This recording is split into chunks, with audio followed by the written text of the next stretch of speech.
This month has been all about those beautiful autumn colours, and you'll see that there's a definite fall inspiration found in most of my recent projects. I've done some more whimsical and illustration leaning work for Patreon this month, along with lots of colour exploration.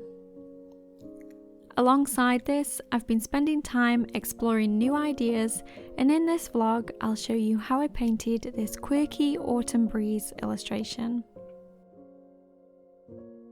Not wanting to miss out on some beautiful autumn weather, we took a picnic to enjoy by the river in one of our favourite towns, and after the hustle and bustle of the summer, it felt like we had the place to ourselves.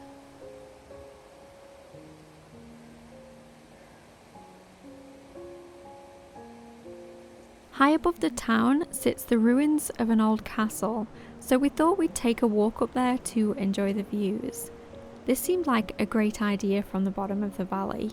We've lived somewhere without any hills for over a decade, but you know, we walk every day, so how hard can it be?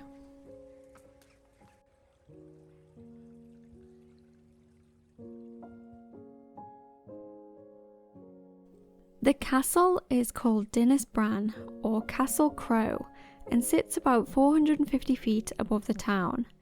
You don't need to go far up the hillside before you start to see the gorgeous views along the valley. I turned the microphone off about here because of all the wind noise, but it was just as well really, because all you would have heard was me wheezing and complaining about hills. And we still had a fair climb to go.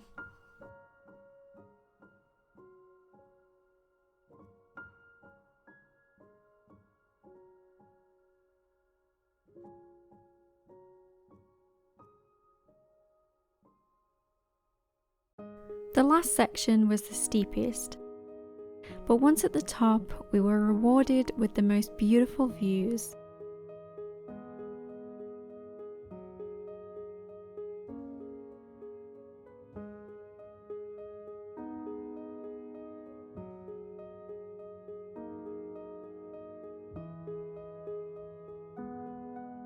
The scale of the landscape here makes you feel so tiny. The houses and the sheep below just little dots amongst all the green.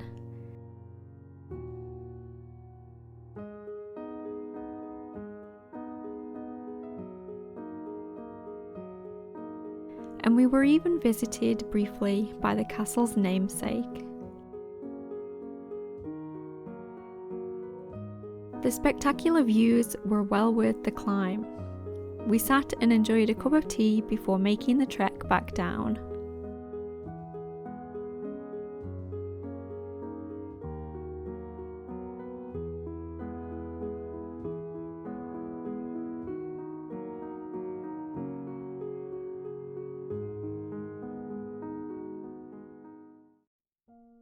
Some exciting news I have this month is being able to announce the release of the Gouache Landscapes course that I filmed with Domestika. The course covers some of the basics of painting with gouache before diving into common landscape elements like skies, distant trees, water, all of these little things that we often want to include in our scenes. Then we take a look at how to add a sprinkle of magic to our landscapes and create a plan to build up our painting in layers to simplify the process. If this sounds like something you'd enjoy, I'll leave a link in the description for the course page where you can find all the info. So all those rusty oranges and greens found their way into all of this month's paintings, including this illustrated path.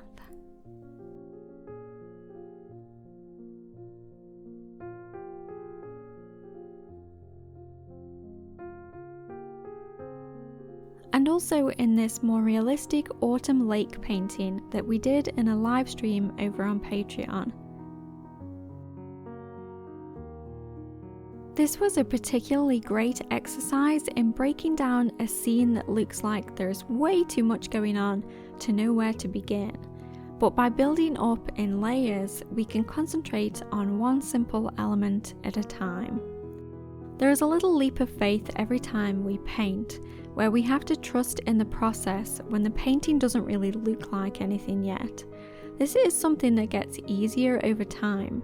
Your paintings will always have this weird middle stage where it looks like you don't know what you're doing, but over time you'll learn to accept that that's perfectly okay, and you'll be able to continue with confidence, just trusting that it'll all come together in the end.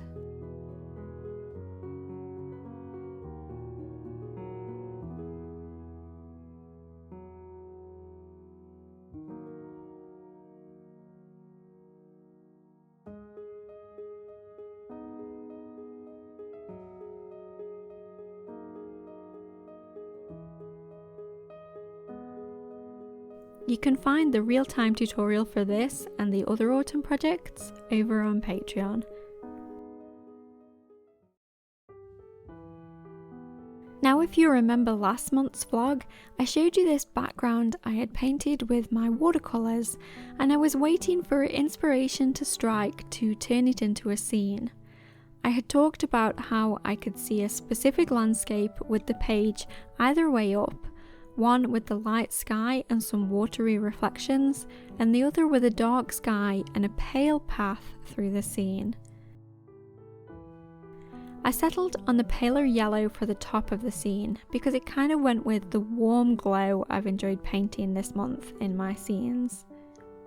So I picked out some gouache colours to work with that would make nice autumny colours. There's a titanium white, Prussian blue, olive green, burnt sienna and opera rose that should give me a nice variety of colours. I started with the waterline for this and put it in the scene where I felt like it mirrored the shapes from above nicely in the water below.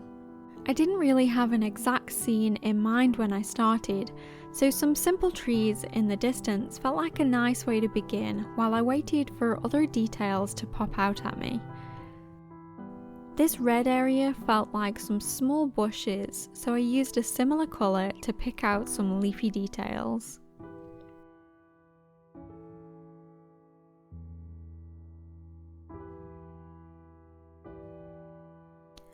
These sides began to feel like steep hillsides with lots of trees layered up, so I added some treetops in a warm orange along here. Underneath this, I wanted to contrast with some lighter details, maybe some paler yellow-orange leaves, so I used a deep red to paint some simple trunks and branches before stamping the tip of my filbert brush in these soft rounded shapes for the clumps of paler foliage. I'm not sure if I'm capable of adding dark blue to a scene without a sprinkle of stars, but I was kind of getting a feel for the direction I wanted to go, and I wanted to give this a dreamlike quality. So I added some stars to the dark water and also the reflections of the pale trees. Then I began to add the whoosh of a breeze through the scene. I wanted that sense of movement down the valley and off into the distance. This is a little bit of white gouache and a dry brushing technique layered up to give that desired opacity.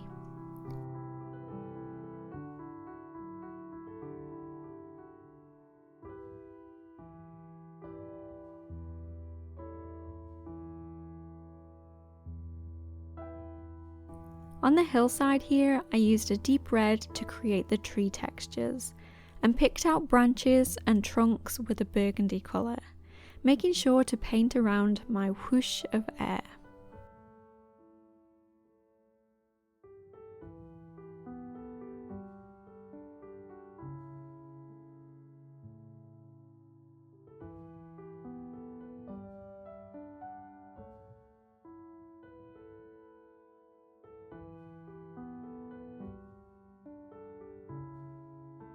Some white gouache stippled onto the breeze here helps to make it feel a little more dynamic, and I concentrated this texture towards the foreground.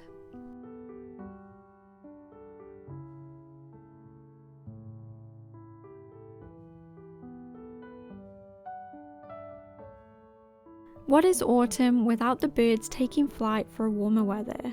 So I used a little burnt sienna to add some disappearing off into the distance.